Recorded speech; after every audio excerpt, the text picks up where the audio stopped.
चलिए, good evening दोस्तों। कैसे हैं आप सब? आशा है कि आप सब अच्छे होंगे और आपका मैथ का पेपर आज बहुत ही अच्छा गया होगा और कल के वीडियो से ऑब्जेक्टिव कुछ आए भी होंगे। 4-5 ऑब्जेक्टिव तो आए ही होंगे। तो कल आपका संस्कृत का पेपर है, उसके दृष्टिकोण से अगर कल का पेपर देखा जाए तो उस हिसाब से आज जो हम सवाल लेके आए हैं, कल के एग्ज़ाम में आपके कम से कम 15 से 20 ऑब्जेक्टिव इस वीडियो से आने वाले हैं, आज के वीडियो से। तो आप सब एक बार रिवाइज करके जाइएगा, आप सबसे रिक्वेस्ट है हमारा। तो चलते हैं हम लोग पहले सवाल की ओर। तो जो हमारा पहला सवाल है वो भारत महिमा पाठ से लिया गया है। किसके गीत देवता भी गाते हैं? तो इसका आंसर क्या होगा? भारतवर्ष के गीत देवता भी गाते हैं। दूसरा सवाल जो हमारा है, भारत महिमा पाठ का द्वितीय श्लोक किस पुराण से संकलित है? तो इसका जो आंसर होगा भागवत पुराण से। अगले सवाल की ओर चलते हैं। किस देश में देवता लोग बार बार जन्म लेते हैं? तो भारत देश में देवता लोग बार बार जन्म लेते हैं। चौथा सवाल जो हमारा है, हमारी भारत भूमि कैसी है? हमारी भारत भूमि कैसी है? तो हमारी भारत भूमि विशाल, निर्मल और वत्सला तीनों है, इसलिए इसका आंसर डी होगा। अगला सवाल जो हमारा है, गायंती देवा, फिर खाली स्थान है, पुरुषा सुरत्वात, यह पद किस पुराण में उद्धृत है? तो यह पद जो है विष्णु पुराण में से उद्धृत है, इस प्रकार इसका आंसर बी होगा। छठे सवाल की ओर चलेंगे हम। तो छठा सवाल हमारा किसकी महिमा सर्वत्र गाई जाती है? तो भारत की महिमा सर्वत्र गाई जाती है। भारत की शोभा से कौन प्रसन्न होते हैं? तो भारत की शोभा से ईश्वर प्रसन्न होते हैं। अगला सवाल जो हमारा है, भारत किससे सदा सेवित है? भारत किससे सदा सेवित है? तो इसका ऑप्शन नंबर डी होगा, क्योंकि भारत नदियों, पर्वतों और सागरों तीनों से सेवित है। अब जो अगला सवाल हमारा है, अहो अमीशाम किमकारी अस्पृहा ही नः, यह पद किस पुराण से संकलित है? तो यह पद भागवत पुराण से लिया गया है। अगला सवाल जो है, भारत महिमा पाठ में किस देश की महिमा का वर्णन किया गया है? तो इसका जो आंसर होगा, इस पाठ में भारत की महिमा का वर्णन किया गया है। अगले सवाल की ओर चलेंगे। अगला सवाल है हमारा, भारत महिमा पाठ का प्रथम पद किस पुराण से संकलित है? तो इसका आंसर क्या होगा? विष्णु पुराण। अगला सवाल है कि भवंती पुरुषा सुरत्वात, इसमें जो खाली स्थान है इसमें क्या भरा जाएगा? तो इसमें भराएगा भूयः। अगला भारतवर्ष में किसकी महान परंपरा है? तो भारतवर्ष में शास्त्र की एक महान परंपरा है। अगला सवाल है, भारत महिमा पाठ में कुल कितने पद हैं? तो भारत महिमा पाठ में कुल 5 पद हैं। अगला सवाल है, विभिन्न जाति और धर्म के लोग भारत में कैसे रहते हैं? तो विभिन्न जाति और धर्म के लोग जो हैं भारत में एकत्व की भाव से रहते हैं। अगला भारत महिमा पाठ में पुराणों से कितने पद संकलित हैं? तो भारत महिमा पाठ में पुराणों से जो है वो 2 पद संकलित हैं, इस प्रकार इसका आंसर ऑप्शन नंबर बी होगा। अब चलते हैं अब हम लोग अगले सवाल की ओर। स्वर्गा पवर्गास पदमार्ग भूता देश कौन सा है? यानी ये देश कौन सा है? तो ये देश हमारा भारत है, ऑप्शन नंबर सी। एतत् भारतम सदा पूजनीयम, इसका क्या होगा? तो इसका हो जाएगा अस्माभि, यानी ऑप्शन नंबर सी इसका सही जवाब होगा। भारतीय धारा कैसी है? तो भारतीय धारा जो है एक विशाल धारा है। और हम लोग चलते हैं तो जो अगला सवाल है हमारा, जना एकतो भावम वहंतः वसंती, प्रश्न निर्माण हेतु रेखांकित पद के स्थान में कौन सा पद रखेंगे? तो इसमें जो है के रखाएगा, ऑप्शन नंबर सी। अगला है, देवगण क्या गाते हैं? तो देवगण गीत गाते हैं, ऑप्शन नंबर बी। अगला सवाल है, करा कौन सी भूमि पवित्र और ममतामयी है? तो कौन सी भूमि होगी? भारत भूमि पवित्र के साथ साथ ममतामयी भी है। चलते हैं अगले सवाल की ओर, जो 23 का जो सवाल है, क्या अयम निर्मला वहंतो बसंती श्लोकाशम किस पाठ से उद्धृत है? तो ये होगा भारत महिमा पाठ से उद्धृत है। करा हम सबों में भारतवर्ष के प्रति क्या होनी चाहिए? तो हम सबों में भारतवर्ष क्या होनी चाहिए? करा गायंती देवा पुरुषाः सुरत्वात्, यह पद किस पाठ से लिया गया है? तो यह पद जो है स्वामी दयानंद पाठ से लिया गया है, ऑप्शन नंबर डी। अब चलते हैं अगले सवाल की ओर, जो कि नीति श्लोक पाठ से लिया गया है। तो पहला सवाल है हमारा, करा नीति श्लोक पाठ किस ग्रंथ से संकलित है? तो ये किस ग्रंथ से संकलित है? तो ये विदुर नीति के ग्रंथ से संकलित है। अगला सवाल, करा धर्म की रक्षा किससे होती है? तो धर्म की रक्षा हमेशा सत्य से होती है, सत्य के अलावा धर्म से रक्षा किसी से नहीं किया जा सकता। करा विदुर नीति किस ग्रंथ का अंश विशेष है? तो विदुर नीति जो है ये महाभारत ग्रंथ का एक अधिशेष है, क्योंकि विदुर नीति महाभारत का एक बहुत ही प्रसिद्ध और पवित्र पात्र है। कह रहा है सुलभ कौन है? सुलभ कौन है? तो कौन होगा? सतत प्रियवादी। विनय किसका नाश करता है? तो विनय जो है आकृति का नाश करता है। अगला सवाल है, करा है नरक के द्वार कितने प्रकार के हैं जिनसे व्यक्ति का नाश होता है? तो नरक के द्वार कितने प्रकार के होते हैं? 3 प्रकार के। करा कैसे पुरुष सभी जगह सुलभ होते हैं? तो कैसे पुरुष? प्रियवादी पुरुष सभी जगह सुलभ होते हैं, ऑप्शन नंबर सी। 8वां सवाल है, कह रहा बिन बुलाए कौन आता है? बिन बुलाए कौन आता है? तो बिन बुलाए मूर्ख आता है। नीति श्लोक पाठ महाभारत के किस पर्व से संकलित है? तो यह महाभारत के उद्योग पर्व से संकलित है। अपनी उन्नति चाहने वालों को किन दोषों को त्याग देना चाहिए? तो 6 दोषों को अपनी उन्नति करने वाले लोगों को त्याग देनी चाहिए। अगला कह रहा है कि रूप की रक्षा किससे होती है? तो रूप की रक्षा जो है ये मृजया से होती है। अगला सवाल है, परम तृप्ति देने वाला क्या है? तो परम तृप्ति देने वाला क्या होगा? विद्या। अगला सवाल, अपृष्टो बहुभाषते किस पाठ की उक्ति है? तो नीति श्लोक पाठ की उक्ति है। विद्या की रक्षा किससे होती है? तो विद्या की रक्षा योग से होती है। नीति श्लोक पाठ के आधार पर उत्तम शांति क्या है? नीति श्लोक पाठ के आधार पर उत्तम शांति क्षमा है। आचार का हनन किससे होता है? तो आचार का हनन अलक्षण से होता है। घर की शोभा या घर की लक्ष्मी कौन होती है? तो घर की लक्ष्मी होती है स्त्री, ऑप्शन नंबर बी। अब चलते हैं अगले सवाल की ओर।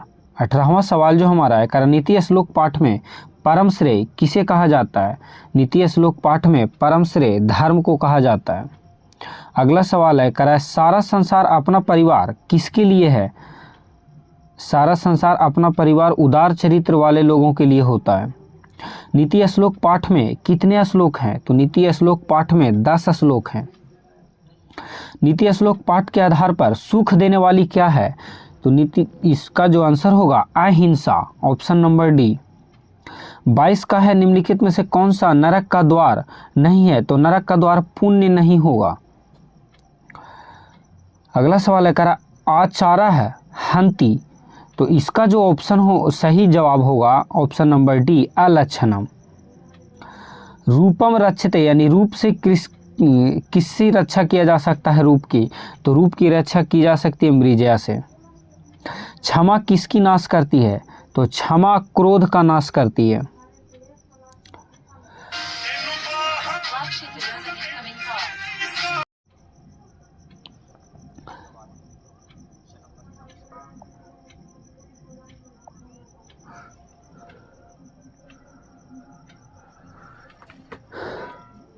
अब अगला जो सवाल है, करा जनाः नम्रा भवन्ति, तो 26 नंबर सवाल का ऑप्शन क्या होगा, बुद्धिमानता। अगला सवाल है 27 का, कह रहा है कि परम तृप्ति है, यानी कि परम तृप्ति किससे होती है, तो परम तृप्ति जो है मनुष्य को विद्या से प्राप्त होती है। विदुर नीति के रचनाकार कौन है, विदुर नीति के रचनाकार कौन है, स्वयं विदुर, जो कि महाभारत के एक प्रसिद्ध पात्र हैं। काम, क्रोध, लोभ किसके द्वार हैं, तो काम, क्रोध और लोभ तीनों नरक के द्वार हैं। सूखा वहा क्या है, सूखा वहा क्या है, तो सूखा वहा एक प्रकार का अहिंसा है। ऑप्शन नंबर बी इसका आंसर सही होगा। फिर कह रहा लक्ष्मी किसके पास जाती है, तो लक्ष्मी जो है ये परिश्रमी लोगों के पास जाती है। अब चलते हैं हम लोग अगले सवाल की ओर, और अगला सवाल जो है एक नए चैप्टर का है, मंदाकिनी वर्णनम। तो मंदाकिनी वर्णनम के सवाल की ओर अब हम लोग बढ़ते हैं आगे। तो पहला जो सवाल है, कह रहा मंदाकिनी वर्णनम, मंदाकिनी वर्णनम पाठ के कवि कौन है, तो इस पाठ के कवि कौन है, महर्षि वाल्मीकि। अगले सवाल की ओर चलते हैं, कह रहा नदियाँ समुद्र में कैसे मिलती हैं, तो नदियाँ समुद्र में नाम और अपने रूप दोनों को छोड़कर मिलती हैं। तीसरे सवाल की ओर चलते हैं। तीसरा सवाल हमारा जो है, कह रहा मंदाकिनी वर्णनम पाठ रामायण के किस कांड से संकलित किया गया है, तो इसका जो सही जवाब होगा अयोध्या कांड से संकलित किया गया है। चौथा सवाल, कह रहा नदियाँ नाम और रूप को छोड़कर किस में मिलती हैं, तो नदियाँ नाम और रूप को छोड़कर समुद्र में मिलती हैं। पांचवें सवाल की ओर चलते हैं, कह रहा है वनवास प्रसंग में राम सीता लक्ष्मण के साथ कहाँ पहुँचते हैं, तो इसका सही जवाब क्या होगा, चित्रकूट। अब चलते हैं अगले सवाल की ओर। अगला सवाल हमारा है, कह रहा मंदाकिनी नदी किस पर्वत के निकट प्रवाहित होती है, तो मंदाकिनी नदी चित्रकूट पर्वत के निकट प्रवाहित होती है। अगला सवाल है, कह रहा कालिदास ने किस नदी का वर्णन किया है, तो कालिदास ने मंदाकिनी नदी का वर्णन किया है। अगला सवाल, कह रहा मंदाकिनी वर्णनम पाठ में किस नदी का वर्णन है, तो इसमें गंगा नदी का वर्णन है। वाल्मीकि रामायण से कौन सा पाठ संकलित है, तो इसका क्या होगा सही ऑप्शन, मंदाकिनी वर्णनम, ऑप्शन नंबर डी। कह रहा राम मंदाकिनी की शोभा किसको दिखा रहे हैं, तो राम मंदाकिनी की शोभा किसको दिखा रहे हैं, सीता को। अगला सवाल है, राम ने विशालाक्षी से किसको संबोधित किया है, तो इसका जो सही जवाब होगा किसको, सीता को। मंदाकिनी वर्णनम पाठ किस ग्रंथ से संकलित है, तो मंदाकिनी वर्णनम पाठ जो है ये हमारे रामायण से संकलित है। आगे है कि रमणीयानि तीर्थानि किम संजनयन्ति, रमणीय तीर्थ क्या उत्पन्न कर रहे हैं, तो इसका ऑप्शन होगा रति को। चित्रकूट किस गंगा का वर्णन करता है, तो चित्रकूट जो है वो किस गंगा का वर्णन करता है, तो मंदाकिनी वर्णनम का करता है। मंदाकिनी वर्णनम पाठ में कुल कितने पद हैं, तो इस पाठ में कुल 10 पद हैं। अगला सवाल जो 16वां, कह रहा मंदाकिनी वर्णनम पाठ में कहाँ की गंगा का वर्णन है, तो इसका जो सही जवाब होगा ये होगा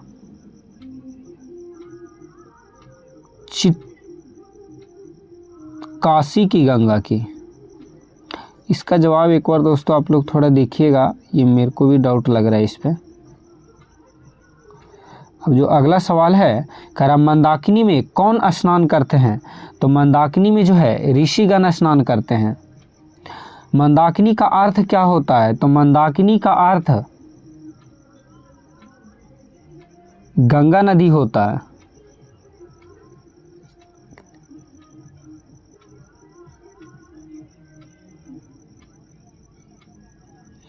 अगला सवाल क्वेश्चन नंबर 19 की ओर चलते हैं। कह रहा जटाजिनधरा ऋषया अवगाहन्ते, यानी कि 19 नंबर सवाल का जवाब हमारा क्या होगा, मंदाकिनी ने, डी। अगले सवाल की ओर अब चलते हैं हम लोग। 20 नंबर का जो सवाल है हमारा, कह रहा मंदाकिनी वर्णनम पाठ वाल्मीकि रामायण के अयोध्या कांड के किस सर्ग से संकलित है, तो 95वां सर्ग।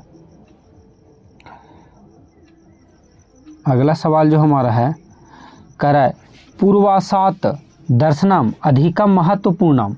तो इसका जो सही ऑप्शन होगा क्या होगा, चित्रकूटस्य। दारा पद का अर्थ क्या होता है, तो दारा पत्नी का पर्यायवाची शब्द होता है। संसित व्रताः मुनयः उत्तिष्ठन्ते, इसका जो सही जवाब होगा क्या होगा, आदित्यम, ऑप्शन नंबर बी। हे कल्याणी संबोधनम किसके लिए प्रयुक्त किया गया है, तो ये सीता के लिए प्रयुक्त किया गया है। तत्र तीर्थयात्राणी दर्शनार्थम आयन्ति, प्रश्न निर्माण हेतु रेखांकित पद के स्थान में क्या होगा, तो रेखांकित पद के स्थान में क्या होगा, के, ऑप्शन नंबर ए। 26वां सवाल है, राम मंदाकिनी की शोभा किसे दिखा रहे हैं, तो राम मंदाकिनी की शोभा सीता को दिखा रहे हैं। महर्षि वाल्मीकि ने मंदाकिनी वर्णनम पाठ में प्रकृति का वर्णन किस छंद में किया है, तो अनुष्टुप छंद में। रघुवंशम महाकाव्य के रचनाकार कौन है, तो इसके रचनाकार कालिदास हैं। विशाल नेत्रों वाली कौन है, विशाल नेत्रों वाली कौन है, सीता। हंस सारस द्वारा सेवित नदी कौन सी है, तो कौन सी नदी है, मंदाकिनी। कौन नृत्य कर रहा है, पर्वत। अब जो हमारा अगला सवाल है ये अलस कथा पाठ से लिया गया है।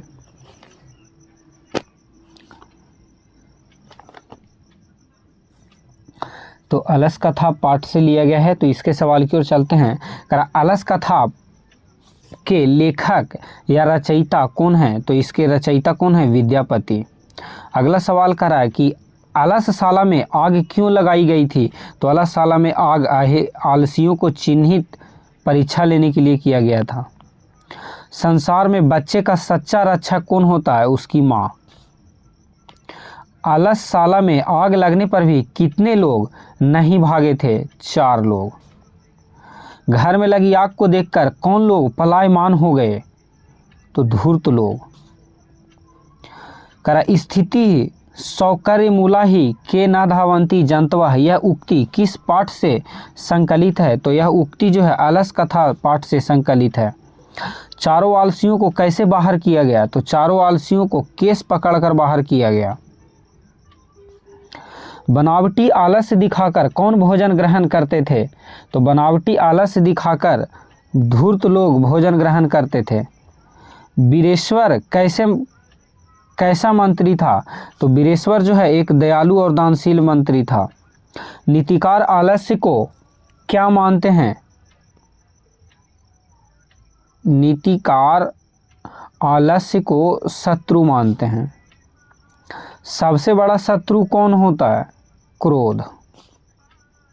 वास्तविक आलसियों की संख्या कितनी थी, 4।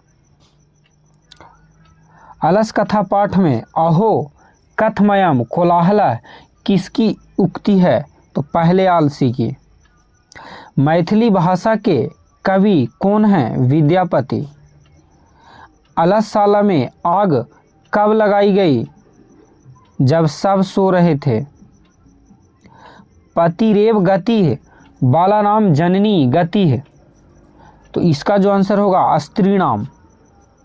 अगला है कोअपि तथा धार्मिको नास्ति कट्टय वार समान प्रावीणोति, किसने कहा था, तो यह कहा था तीसरे आलसी ने। अलसशाला में आग किसने लगाई थी, तो अलसशाला के कर्मचारियों ने।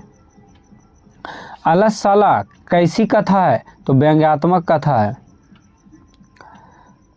तर्कयते यदिस्मिन् गृहे अग्नि लग्नो अस्ति किस आलसी की युक्ति है, तो द्वितीय की। वही का अर्थ क्या होता है, आग। अलस कथा पाठ किस ग्रंथ से संकलित है, पुरुष परीक्षा से। अगला सवाल जो है करा अये वाचालाह कति वचनानि वक्तुम शक्नुत, किस आलसी की उक्ति है, चतुर्थ। नियोगी पुरुषा अलसशालायां वही दा पीत्वा निरूपयामासु रेखांकित पद का प्रश्न निर्माण विकल्प से चुन कर लिखें। तो इसका जो होगा कुत्र। 26 का है कि वीरेश्वर है कारुणिक मंत्री आश्रित प्रश्न निर्माण के लिए रेखांकित पद के स्थान पर कौन सा पद आएगा? तो इसके स्थान पर कीदृश आएगा। अलसशाला में कितने लोग सोए हुए थे? तो 4। वीरेश्वर कहाँ का मंत्री था? तो वीरेश्वर मिथिला का मंत्री था। बलानाम गति है, इसका जो सही जवाब होगा जननी। अब हम लोग जो चलेंगे, अगला जो सवाल है हमारा वो कर्मवीर कथा से लिया गया है। कर्मवीर कथा से लिया गया है ये सवाल। और चलते हैं तो हमारा सवाल की ओर चलते हैं हम लोग। हमारा सवाल है कि राम प्रवेश राम उच्च विद्यालय स्नातक में कौन सा स्थान प्राप्त किया था? तो पहला स्थान। अगले सवाल की ओर चलते हैं। करा भीखन टोला देखने कौन आया था? तो भीखन टोला देखने आया था प्रशासन। कर्मवीर कथा पाठ में किसकी कथा है? राम प्रवेश राम। 10वां जो सवाल है, करा प्रशासन ने भीखन टोला से 1 कोस की दूरी पर क्या स्थापित किया था? तो प्राथमिक विद्यालय। राम प्रवेश राम का जन्म किस गांव में हुआ था? भीखन टोला में। राम प्रवेश राम को छात्राणाम अध्ययनम तपः का उपदेश किसने दिया था? गुरु ने। भीखन टोला गांव से प्रशासन द्वारा स्थापित प्राथमिक विद्यालय की दूरी कितनी है? तो इसका होगा 1 कोस। अगला सवाल, करा राम प्रवेश राम ने अनेक विषयों की पुस्तकों को आत्मसात कहाँ किया था? तो महाविद्यालय के पुस्तकालय में। अगला सवाल है, राम प्रवेश राम को जीवन की परम गति मानकर अध्ययन में जुट गया था। किसको? शिक्षा कर्म को। उद्योगिनम पुरुष सिंहम उपैति, इसका जो सही जवाब होगा वो होगा लक्ष्मी। कर्मवीर कथा में बालक किसकी शिक्षण शैली से आकृष्ट हुआ था? तो शिक्षक की। अगला सवाल है, राम प्रवेश के गांव का नाम क्या था? तो इसका जो सही जवाब होगा भीखन टोला। उपैति पद का अर्थ क्या होता है? प्राप्त करता है। कर्मवीर कथा में प्रशासन के क्षेत्र में कौन लोकप्रिय हुआ? राम प्रवेश राम। अगला सवाल, करे परीक्षायाम अहम प्रथम स्थानम प्राप्तवेन, तो इसका जो ऑप्शन होगा ऑप्शन नंबर डी वार्षिक्याम। शिक्षक दलित बालक को कहाँ ले गए? विद्यालय। राम प्रवेश राम ने किस परीक्षा में विद्यालय में प्रथम स्थान प्राप्त किया था? स्नातक। दलित बालक का नाम क्या था? राम प्रवेश राम। अगला सवाल है, व्याघ्र पथिक कथा पाठ से लिया गया है। तो चलते हैं उस सवाल की ओर। तो पहला सवाल है कि व्याघ्र पथिक कथा पाठ के रचयिता कौन है? नारायण पंडित। दरिद्राभन्य कौन्तेय मां निरुजस्य किमौषधे पद किस पाठ से संकलित है? तो व्याघ्र पथिक पाठ से। इदम सुवर्ण कंगनम गृहात, यह उक्ति किसकी है? बाघ की। व्याघ्र पथिक कथा किस ग्रंथ से उद्धृत है? हितोपदेश से। बूढ़े बाघ के हाथ में क्या था? सोने के कंगन। व्याघ्र पथिक कथा पाठ में किसके दुष्परिणाम का वर्णन किया गया है? लोभ के परिणाम का। अगला है, कथा मारात्मके त्वयि विश्वासा किसका कथन है? तो यह बाघ पथिक का कथन था। आह महापंके पतितो असि किसने कहा? बाघ ने। व्याघ्र पथिक कथा पाठ में किसके लिए कौन्तेय शब्द का प्रयोग हुआ है? तो पथिक के लिए। दान किसको देना चाहिए? दान दरिद्र को देना चाहिए। व्याघ्र पथिक कथा हितोपदेश के किस भाग से संकलित है? तो मित्र लाभ से संकलित है। अगला है कि पथिक स्नान करने कहाँ गया? तालाब में। हितोपदेश कैसा ग्रंथ है? तो बाल कथा ग्रंथ है। हितोपदेश के रचनाकार कौन हैं? हितोपदेश के रचनाकार हैं नारायण पंडित। अगला है कि लोभ के दुष्परिणाम का वर्णन किस पाठ में किया गया है? व्याघ्र पथिक कथा में। व्याघ्र पथिक कथा में दान धर्मादिकम चर्तु भवान किसका कथन है? तो इसका सही जवाब होगा धार्मिक। किसके बिना ज्ञान भार है? क्रिया के बिना। व्याघ्र पथिक कथा में कुत्र तव कंगनम किसका कथन है? पथिक का। बाघ के हाथ में क्या था? कुश। धूर्ताः कृत्रिमालस्यम दर्शित्वा भोजनम प्राप्य नुवन्ति रेखांकित पद का प्रश्न निर्माण क्या होगा? तो इसका जो सही जवाब होगा किम।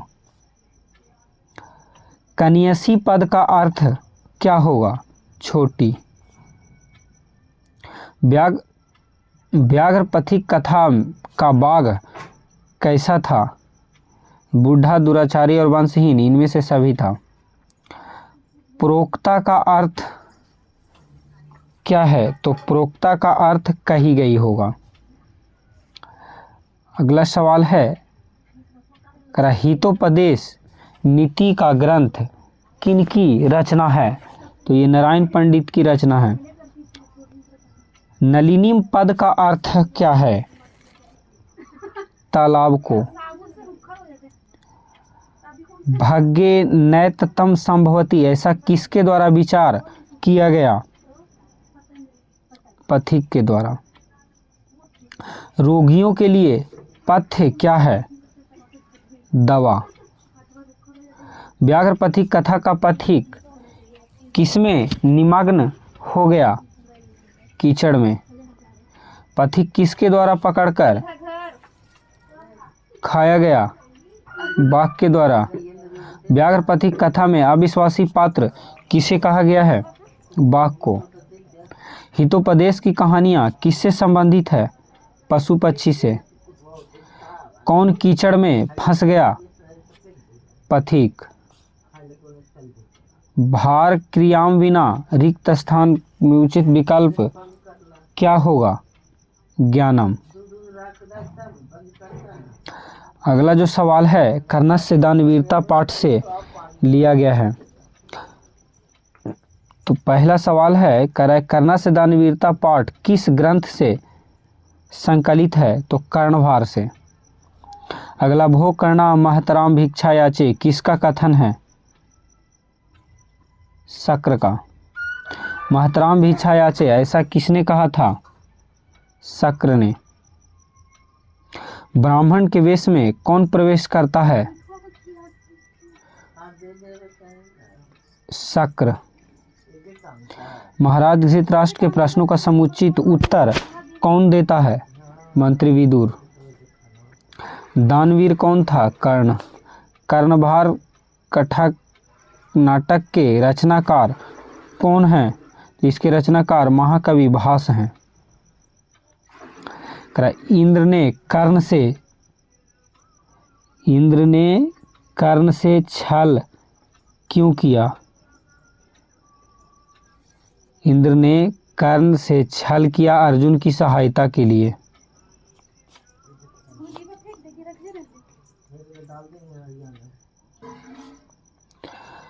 भवंत महवे नमस्करोमि किसका कथन है? कर्ण का। अंगराज किसे कहा गया है? अंगराज कर्ण को कहा गया है। नेच्छामी किसने बार बार कहा? नेच्छामी बार बार शक्र ने कहा। कर्ण शक्र को चौथी बार क्या देना चाहा? सोना। शक्र ने कर्ण से छल पूर्वक क्या ले लिया? कवच और कुंडल दोनों। इंद्र किस रूप में कर्ण के समक्ष आया था? ब्राह्मण के रूप में। कर्णस्य दानवीरता पाठ में न दातव्यम किसकी युक्ति है? शल्य की। कर्ण सर्वप्रथम शक्र को क्या देना चाहता था? गाय।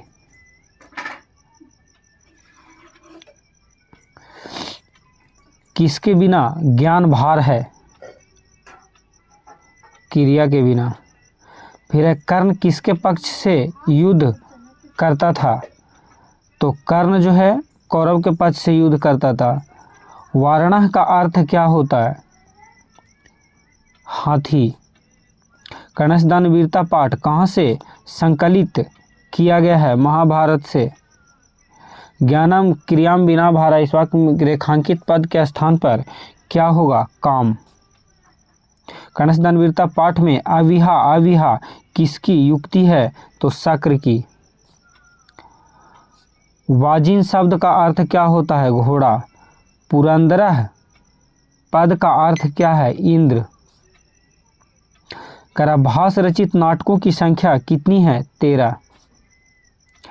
शिक्षा क्षयम गच्छति, रिक्त स्थान में क्या होगा? काल पर्याप्त। अगला सवाल है कि आर्यभट्टियम किसकी रचना है? तो आर्यभट्टियम आर्यभट्ट की रचना है। अगला सवाल है करा प्राचीन काल में शिष्य को क्या कहा जाता था? ब्रह्मचारी।